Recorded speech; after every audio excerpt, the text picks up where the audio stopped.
Greetings to you all. This is your brother Ambrose Weda.Esq, lawyer and prolific published author. A month ago, I turned 50 years. And one of the things that I want to share with you from the Greatness School, the Greatness Platform, is my money philosophy. Have you ever sat down to think about money? To develop a philosophy about money? Outside here, you will always hear money is a necessary evil. Love for money is the cause of this or the cause of that. All negative, positive. Some people tend to look down upon people who have money. Some people tend to look up upon people who have money.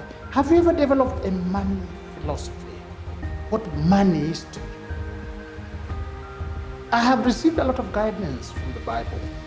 And from there I have developed a philosophy that I can share with you, and you can develop your own, and we grow each other. So this video is to give you my top 10 money lessons that I have learned from the Bible, and it forms my life philosophy about money. 10 of them from the Bible. Very instructive wisdom. You may share it.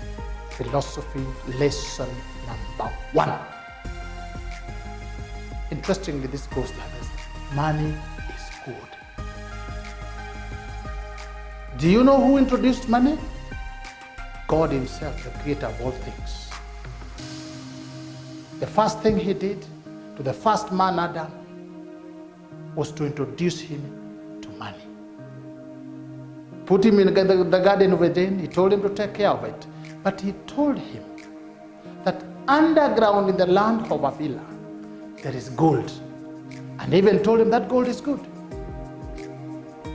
I'm sure Adam didn't know what gold was, what it was for, how he was going to use it, how he was going to get it. But God told him, it is in that ground, underground. Look for it, it is good. Look at Genesis 2, verses 11 to 12. It has turned out in the history of man that gold is real money.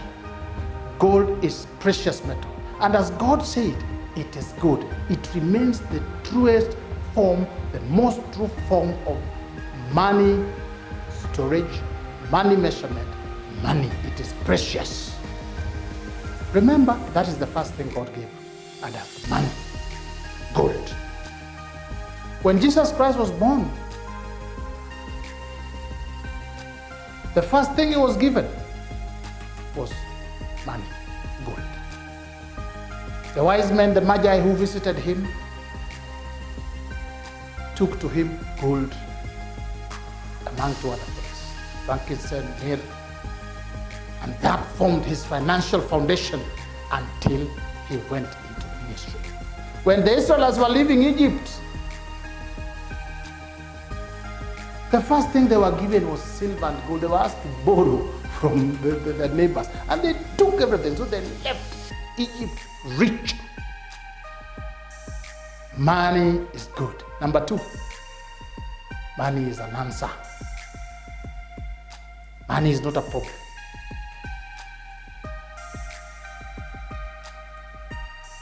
Solomon said in Ecclesiastes 10, verse 19, that money is the answer for all things. In the physical universe, you need money. It is like a certificate. It's a tool through which we exchange services. Money. You give goods, services, payment of debt, and you get it by way of certificates. Is an answer. Number 3, money is wealth.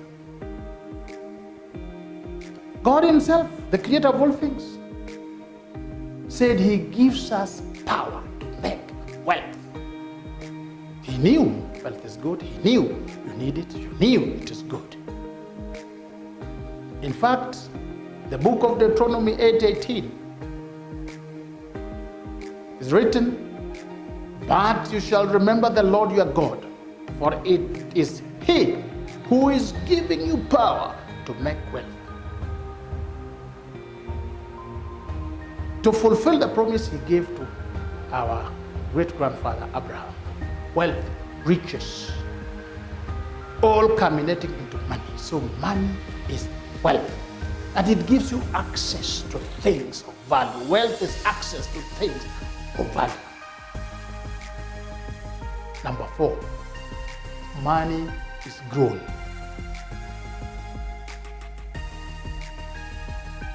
In fact, the creator of all things said that money which is stolen or picked up or gotten through corruption would disappear.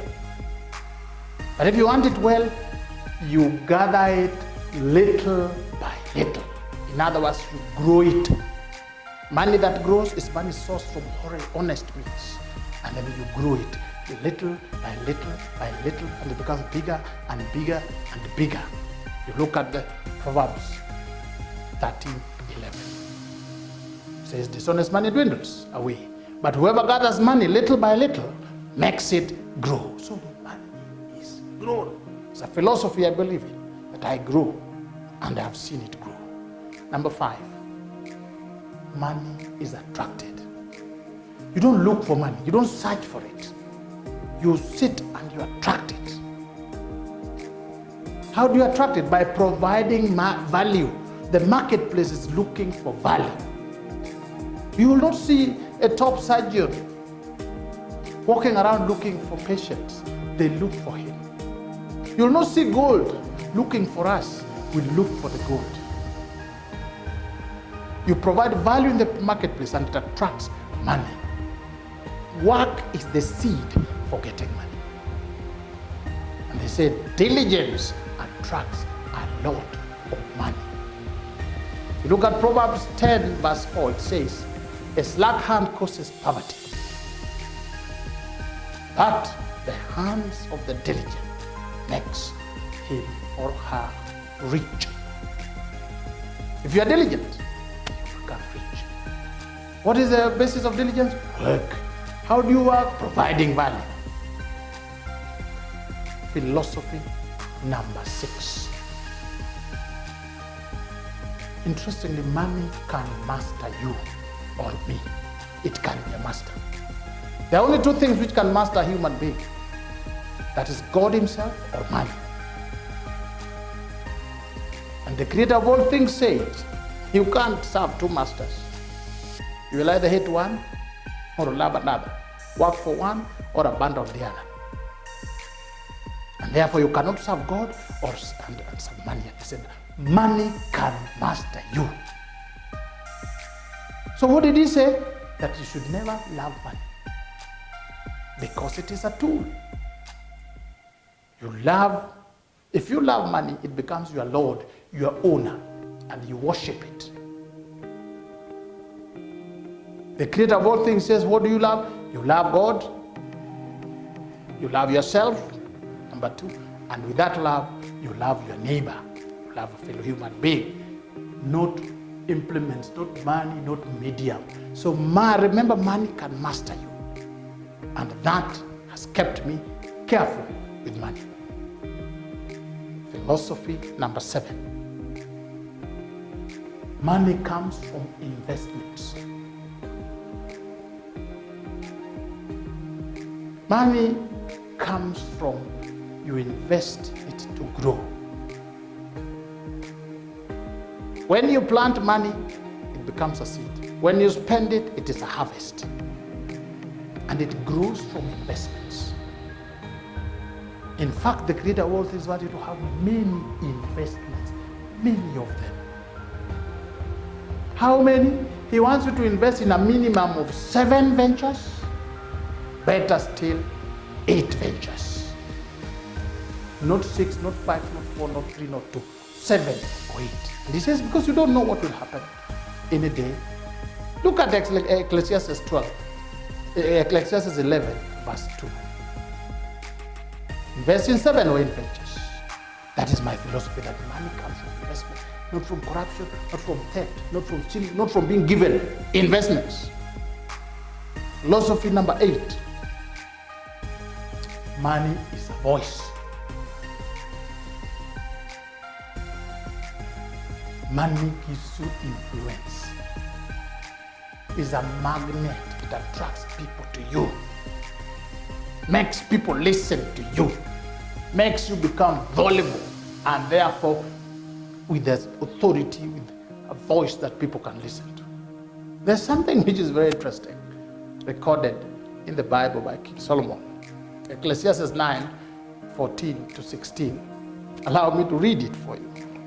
Solomon writes, "There was a little city with a few men in it, and a great king came against it, besieged it, and built great snares around it. Now there was found in it a poor wise man, and he by his wisdom delivered the city. Yet no one remembered that same poor man. Then I said," Solomon says, "wisdom is better than strength. Nevertheless, the poor man's wisdom is despised, and his words are not heard." If you are poor, even if you're wise, nobody will listen to you. You'll be despised. That is why I'm saying money is a voice. You need it, and you need a lot of it. And I work to get a lot of it, and I pray that I get a lot of it. Philosophy number 9. Money is a seed. Money, if you plant it, it bears a seed. It grows. If you give it out, it grows. If you plant it on good soil, in fact, God himself says, if you give it to the poor, it is like you have lent to him and he'll pay you back. Look at Proverbs 19:17. And he has promised the King of Kings that if you give, it shall be given back to you. But not the same amount. Now it will be good measure, pressed down, shaken together. It will come back to you. Men will give it to you overflowing. That is what he has promised. What you sow, you reap even more. Money is a seed. You plant it to get education. You plant it to get treatment. You plant it to get food. You plant it. The more you want, the more you plant. It is a seed. That is my philosophy. Philosophy number 10. Money is a shelter. A shelter is where you take covering, protection. Money will protect you. Not by my own word. Ecclesiastes 7:12 says, "For wisdom, like money, is a shelter." It's only that the advantage of knowledge is that wisdom preserves the life of its owner. Money is a shelter, is a covering in this physical universe. It opens ways, it opens avenues. It gives you access to things, to people, to resources, to ideas, to things of value. Therefore, I would urge you to have a philosophy, your own belief system, your own philosophy about money. And this video should help you, because these are fundamental principles drawn from the creator of all heaven, of all things, heaven and earth. You and me, all of us. All you need to do, give the creator of all things, God himself, the first place in your life. Then number 2, seek wisdom. Get knowledge and understanding. Apply it. And number 3, build wealth like Solomon, like King David, like Abraham, like Isaac. Every person that was in the presence of the King of Kings, the creator of all things, was rich and wealthy. Richness and wealth are your portion. If you like this video and you want to hear more from the ones which are coming, please subscribe to this channel. Like it, share it. We grow one another. As you know, and I know, and we all know, that iron sharpens iron. Thank you so much, and God bless you.